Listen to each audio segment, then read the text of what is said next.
जी बिल्कुल, अब जो है ओपनिंग ट्रेड पे जो हमारी नज़र रहने वाली है, कहाँ पे इंपॉर्टेंट लेवल्स रहेंगे, लेकिन एक बार निफ्टी को देख लेते हैं 25,000 के ऊपर लेवल्स पे, पर थोड़ी सी शुरुआत जो है टुवर्ड्स द रेड साइड हुई है, लगभग 10 बेसिस पॉइंट्स का गिरावट है। लेकिन चलिए ओपनिंग ट्रेड के कॉल्स ले लेते हैं।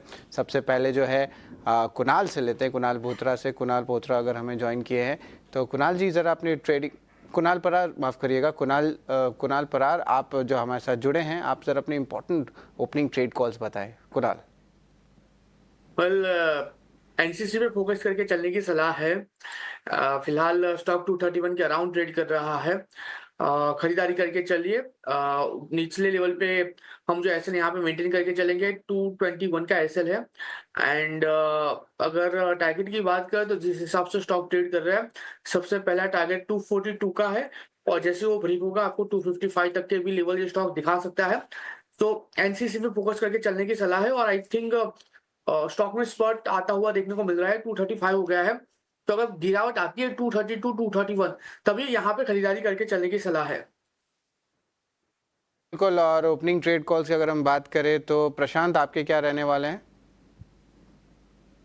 जी, यहाँ पे एक स्टॉक जो मुझे डिसेंट लग रहा है करंट लेवल पे, वो होगा एसबीआई लाइफ। ये करीबन 1780 के आसपास ट्रेड कर रहा है।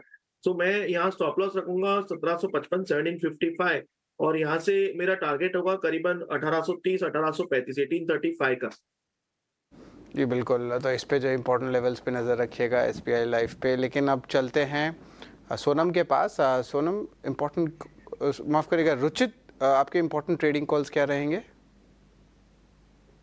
एक केमिकल स्पेस में से आरती इंडस्ट्रीज में खरीदारी की सलाह रहेगी। काफी समय से एक रिलेटिव अंडर परफॉर्मेंस ये स्टॉक ने दिखाया है, बट रिसेंटली एक gradual high top high bottom का स्ट्रक्चर बनाया था, और आज काफी इंपॉर्टेंटली ओपन में ही ये स्टॉक ने अपने पूरे कंसोलिडेशन में जो रेजिस्टेंस बार बार बन रहा था 475, वो उसको ऊपर ब्रेकआउट दिया है। सो आई थिंक आज 200 दिन के मूविंग एवरेज के भी ऊपर स्टॉक निकला है।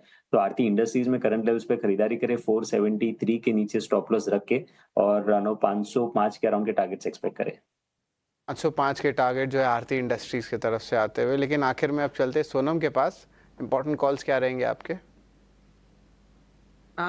तो आज के दिन देखिए वो यहाँ पे एक वॉच रहेगा कि आपके जो बजिंग सेक्टर्स हैं, डिफेंस और आई थिंक रेलवेज, कैप ये केपेक्स पावर, उसमें कैसा मूवमेंट आ रहा है, और आई थिंक वहाँ पे डिसेंट मूवमेंट दिख रहा है।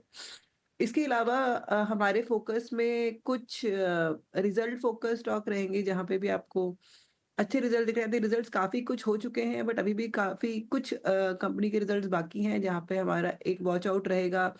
आई थिंक टेक्सटाइल की आपने चर्चा की थी। टेक्सटाइल में जो बांग्लादेश के साथ इंडिया की जो भी पॉलिसी चेंज हुई है, उसकी वजह से टेक्सटाइल सेगमेंट में भी एक मूवमेंट दिख रहा है, और उसके साथ के साथ आई थिंक रियल एस्टेट में भी पिछले कुछ दिनों में अलोंग विद केपेक्स आपको एक अच्छा अपटेक दिख रहा है।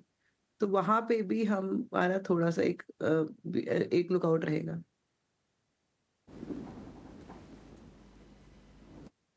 बड़ा इंपोर्ट हम करते हैं टेक्सटाइल का, जूट प्रोडक्ट्स का बांग्लादेश से, और उस पर थोड़ी रोक लगी है।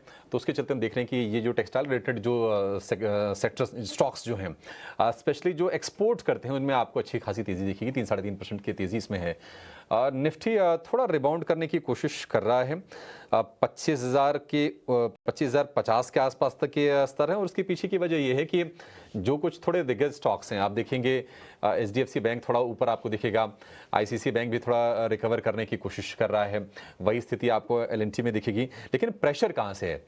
अमेरिका में जो रेटिंग डाउनग्रेड हुआ उसके चलते साफ तौर पर हमने देखा कि नेस्डेक फ्यूचर नीचे आया, और आज आईटी शेयरों पर आपको दबाव दिखेगा। इन्फोसिस, टीसीएस जैसे शेयर हैं आज प्रेशर बनाने का काम कर रहे हैं। विप्रो में भी थोड़ी थोड़ी कमजोरी आज के सत्र में है, और बाजार को रिलायंस से भी सपोर्ट मिल नहीं रहा है।